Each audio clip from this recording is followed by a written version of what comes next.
Dostlar, salam. Növbəti məntiq testimizi həll edək. Sual işarəsinin yerinə uyğun gələn ədədi tapın. Baxırıq ki, bizə fiqur verilib.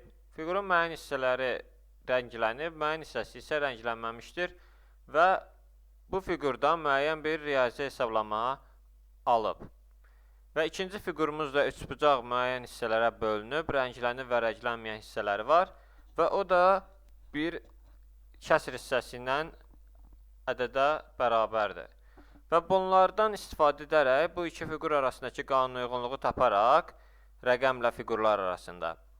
Üçüncü fiqura tətbiq edirik və hansı varianta uyğun gəldiyini üçüncü fiqurun tapırıq.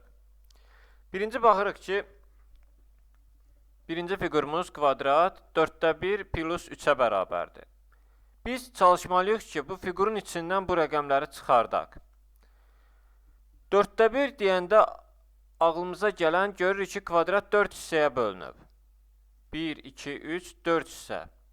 Və bunların bir hissəsi rənglənib. Deməli, 1/4 o deməkdir ki, fiqur bölündüyü hissələrin sayıdır məxrəcdəki. Surətdə isə rənglənmiş hissənin sayı. Plus 3. 3 də bizim ilk gördüyümüz rənglənməmiş hissələrin sayıdır.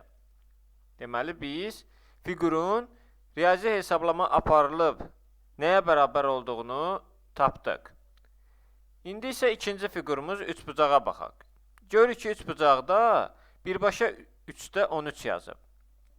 Deməli, burada birbaşa hesablayıb sonra yazıb.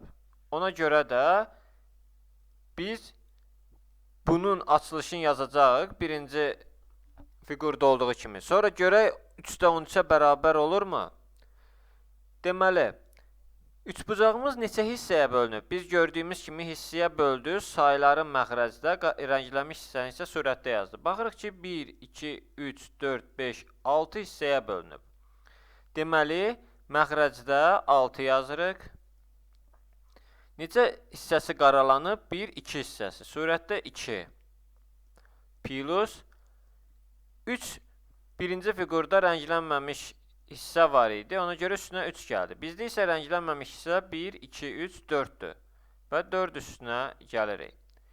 Bu fiqur 6-da 2 plus 4 edir. 6-da 2, 2-yə hər ikisi bölündüyünə ixtisar edirik. 1 surətdə qalır, 3 məxrəcdə. Deməli, bu da bərabərdir. 3-də 1 plus 4. 3-də 1-in üstünə 4 də gələndə bu da bərabərdir. 4 tam 3-də 1 edir. Biz də görürük ki, düzgün olmayan kəsr şəklində göstərib. Ona görə bunu düzgün olmayan kəsrə çeviririk. 4-ü vururuq məxrəcə. Məxrəcə olduğu üçün birinci yazırıq. 4-ü məxrəcə vuranda 12. Üstünə surəti gələndə 13 edir. Gördüyümüz kimi bizim birinci fiqurda tətbiq etdiyimiz qanun uyğunluq ikinci fiqurda da özünü doğrultdu və 3-də 13 aldıq. Və bunu biz dairə, yəni üçüncü fiqurumuza da tətbiq edirik.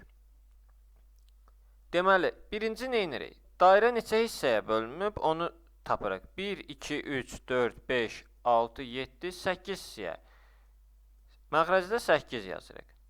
Neçə hissəsi qara rəngdədir? 1, 2, 3 hissəsi qara rəngdədir. Deməli, 8-də 3 plus neçə ağ hissəmiz var, onu üstünə gələcəyik. 1, 2, 3, 4, 5 ağ hissəmiz var. Bərabərdir. Bu edir 5 tam 8-də 3. Gördüyümüz kimi 5 tam 8-də 3 yoxdur. Bunu düzgün olmayan kəsrə çeviririk. 8. 5-i 8-ə vuranda 40. Üstünə 3 gələndə 43. Deməli, üçüncü fiqurumuz 8-də 43-ə bərabərdir. Və A variantımız düzgün variant oldu. Dostlar, testlə bağlı hər hansı suallarınız olarsa, yorumlarda yazın, tezliklə cavablandıracağım. Videomuzu bəyənməyi və YouTube kanalımıza abunə olmağı unutmayın. Sağ olun, yenidən görüşənədək.